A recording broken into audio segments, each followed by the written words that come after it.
Hey guys, this is going to be a review of Naruto Shippuden episodes 331 through 335. So these episodes focused a lot on Sasuke. It was the first time in like a long span of episodes that Sasuke has like really been around for any like significant length of time. And because he hasn't been in many episodes, I haven't really talked about Sasuke in like detail in such a long time. And the thing with Sasuke as a character is I have a lot of conflicted feelings towards him. He exhibits so many traits that I absolutely hate in characters, to the point that if I were to start watching Naruto today, I'm pretty sure I would hate Sasuke from the very beginning. But I didn't just start watching Naruto, I started watching Naruto in high school, and what exactly I hated and liked in certain characters was somewhat different than it is now.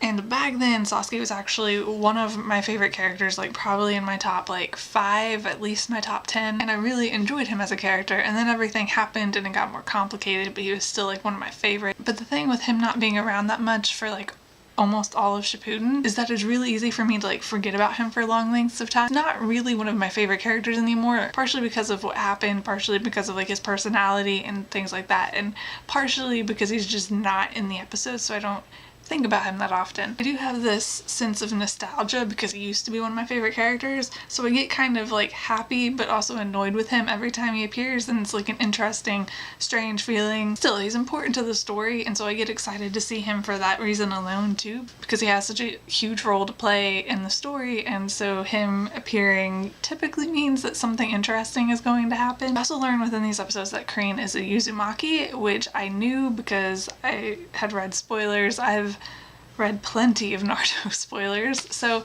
I didn't really have any particular reaction to that. Despite my mixed feelings towards Sasuke, I actually did feel really bad for him when he saw Itachi, because Itachi's supposed to be dead and Sasuke is so emotional about his brother, and then suddenly Itachi is there, which has to be a very shocking thing to experience, like your dead brother suddenly appearing out of nowhere. So I felt bad for him when that happened. However, I was also excited about the potential for Sasuke to work out some of his issues surrounding Itachi if they actually got to talk. And I've really enjoyed seeing the two of them fight together. I don't think we've seen that in the past, like they fought each other, but I don't really think we've seen them fight as a team unless I'm forgetting something that happened. I'm really enjoying that and seeing how they work together. That's pretty awesome. Tsunade was also amazing within these episodes, and like her fight scenes and things, and getting stabbed and then being able to heal herself. That was amazing. I loved that. So 335 dealt a lot with Kabuto as a kid.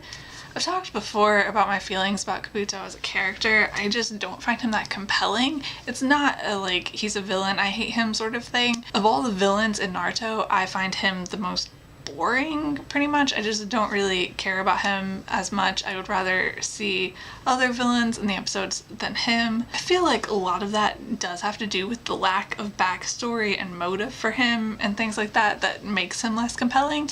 So while this one episode didn't really change my opinion too much about that, maybe if we keep seeing more of his past, I will begin to find him more compelling and care about him as a villain more.